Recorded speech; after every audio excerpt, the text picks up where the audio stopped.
Yes, people, what's happening? Welcome back to Chelsea Fan TV and welcome to another Chelsea news video. First things first, guys, make sure you smash a like on the video, subscribe to Chelsea Fan TV if you are new around here, and as always, leave your thoughts in the comments below. And finally, the international break is behind us and we're heading towards the game against Arsenal at the weekend. But there's a few bits of news that have happened over the last couple of days. And I think the biggest one is the news surrounding the stadium. Also, we had on Tuesday, Stoll confirming the sale of a plot of land next to Stamford Bridge to Chelsea, and it's believed that the club will pay around £80 million for that land.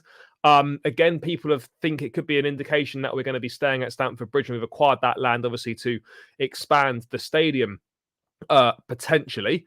And it certainly could be seen as a step in that direction. Of course, you never know that that site could be used for offices, to have offices near the ground and all that sort of thing. But according to the Evening Standard, Chelsea's aim is to build around a 55,000-seater stadium. No decisions yet been made on whether to knock down and rebuild the current stadium or to relocate. Obviously, if we were to relocate, Wembley and Twickenham would be alternative options. Also, Fulham's Craven Cottage being mooted as one as well. Of course, decisions to stay at the bridge will be popular with the supporters who, of course, have feared a move away over the years. And now, for me personally, where I stand on this one, and what was also important to say as well is that any potential new stadium probably wouldn't be completed until 2030. So we're looking at sort of 6-7 years time from now. My main thing would be that, personally for me, if we're going to have to play in another stadium, say Wembley, for example, for maybe 3, 4, or even 5 years, 55,000 seats is not really worth that trade-off. If we're looking to get a big stadium and really do things properly, for me, it's got to be 60, 65k minimum. Now, some people might think that's unrealistic, and of course, on the current site, it probably is. Even when Roman was looking at redoing the stadium, digging down all those years ago, 60k was around the size that we could have got. We could have got doing that. For me personally, look, playing away at Wembley for a number of years is not ideal. We know it's not great there. It'll be I feel like cup finals for every team visiting, or certainly the ones that don't go there. It's hard to generate an atmosphere. It won't be full. Or certainly not every week. It won't be full, and it brings its own problems. If we're going to play away from the stadium, for me, it's got to be worthwhile. This stadium, so it has to be 60,000+ minimum for that, in my opinion, to be considered worth doing. In an ideal situation, look, we'd all love to stay at Stamford Bridge, but the reality of the situation for me is, I personally feel the best case scenario is to do all we can to try and push forward to get that plot of land at Earl's Court and build a stadium there. I don't know how possible that is. I don't know what the situation is regarding that site, but if we can try and do everything we possibly can to explore that and try and push forward and make it happen, it would make the most sense. You don't have to change where you're traveling on a match day. It will be very much the same routine for the fans. And we can play at Stamford Bridge whilst it's being built. And there's no distraction, there's no issues there. That would be my number one choice. Earl's Court, play at Stamford Bridge whilst it's being redone. Again, another option is, could you do a stand-by-stand redevelopment of the ground, obviously having a reduced capacity whilst the stands are being worked on, like has taken place at Liverpool? That, of course, is a possibility. It probably wouldn't be my preferred choice. I think for me, I think the two options really are, we're going to go and play away somewhere else while Stamford Bridge is either knocked down and rebuilt or is expanded, or we go and play on a totally new site. I don't know what other sites are available. There, of course, in the past, we've had the potential move to a Battersea Power Station site. That's obviously now gone. And the Earl's Court thing makes the most sense. But look, this stadium seems to be moving forwards a little bit. I think there'll be a clear indication of plans and ideas, certainly next year, with a view, as I said, to the stadium kind of being completed around 2030 time. Potentially, but these are all rough dates. But guys, let me know your thoughts in the comments below about what you think is the best solution for the stadium. Do you want to see us move away while Stamford Bridge is redone? Do you want to see us get a new stadium? Would you rather us stay at Stamford Bridge? Let me know your thoughts. But moving away from the stadium, we've had a bit of news over the international break regarding injuries. Yep, Chelsea and injuries never too far away. The first one was Romeo Lavia. Now, it was described as a setback, but actually it's just more of an update, because we never really had a set time frame on Lavia's return. But Chelsea now expect Lavia to be back on the pitch by the end of November. Fabrizio Romano saying in one of his YouTube videos that Chelsea, I've got no concerns about him. They fully believe in their investment on the player, and they hope to have him back on the pitch at the end of November. I'd almost forgotten at times we've even bought Lavia because he's obviously not been available, picked up the injury in training. But that is a little update on Lavia, is that towards the end of November, Chelsea are hopeful that he will be back out on the pitch, and we can maybe see a debut from him coming into the Christmas period, potentially. So, little update on Lavia. It's been a long time, a lot longer than any of us expected. But hopefully he'll be back soon.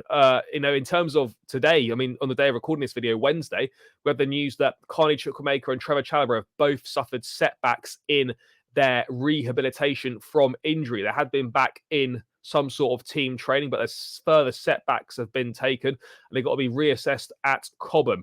I don't know what's going on here. I really don't. People will be very quick to blame the medical staff. This is not suddenly a new problem with this new medical team. We had it with the previous medical team as well. I don't know what the problem is. Are we not rehabbing players properly? Are we not doing the proper conditioning work? Are we rushing players back too quickly? Can these players' bodies just not deal with the demands being put on them by the training staff, the conditioning staff? Like, I don't really know what it is, but something is causing players to break down on an all too frequent basis, and something is causing players to also suffer setbacks in their rehabilitation. This seems to be something that's quite common with Chelsea players and getting injured, whereas they're pretty close to coming back and then they suffer a setback. And I don't know why that is, but the club, I'm sure, are doing everything they can to get to the bottom of it. But this can't continue at the rate it's going at. It really, really can't, because it is going to derail our season. I'm not saying that Chalobah is important necessarily to the squad at this point in time, but it's just another example. We want to try and get as much money for him as possible. It looks like it's going to be sold. If he's not playing any football, then that value is just plummeting every day. And in terms of Chukwuemeka, it's been out since the second game of the season. We thought initially it was going to be around a month. It's been much longer than that, and he suffered a setback as well. So we really have to get to the bottom of this, because we cannot continue. It's the same with Reece James as well. It was reported Tuesday evening that around 10 days ago, he'd suffered a setback in training, went for a scan and it was all fine, but he has been training on his own and is now a doubt for Arsenal. When it never rains, but it pours, as they say. We thought Reece James would be back. Look, I personally wouldn't start Reece against Arsenal anyway. There's no need to. We don't need to chuck him back into such a big game. We've got Malagusto, who's more than capable, and we can really take our time with James. But I'd be lying if I sat here and said I wasn't concerned about the injuries that keep occurring to Reece James. Look, I don't have a problem with him being captain, but, I think it's very valid opinion to say, why was he made captain when he's hardly ever available? You want your captain on the pitch as often as possible. I fully understand that, obviously, captain is not just on the pitch, it's all the stuff off the pitch as well. But at the same time, maybe it would have been better to give the armband to someone who is actually available and can play most of the time. It's the same with Ben Chilwell as well, being vice captain. These guys are hardly available. And at the time, people took a lot of stick for saying that maybe Reece wasn't the right choice for captain, not because he shouldn't be, not because he's not good enough for the role, but in terms of his availability and how often he plays. And it was unpopular at the time, but I think it's a very, very valid point, and one that I would probably subscribe to. But look, he's now a doubt for Arsenal. I wouldn't play him against Arsenal personally. If he's fit enough to be part of the squad, use him maybe 15, 20 minutes on the bench, same as Brentford, and maybe chuck him in against Blackburn. But those injury concerns aren't going away, and they are a real, real big worry for Chelsea fans and for fans of Reece James, and obviously him himself. It must be really tough mentally for him. But yeah, that's kind of the injury updates there of Lavia, Chukwuemeka, obviously Chalobah and Reece James. But to end on a more positive note, over the international break, we had obviously Noni Madueke scoring 3 goals for the under-21s across 2 games, reminding people of his talent. And hopefully, he'll get an opportunity for Chelsea to show what he can do. It can only be a good thing having Sterling, Mudryk, Cole Palmer, Madueke all coming into good form, and a welcome headache for the gaffer.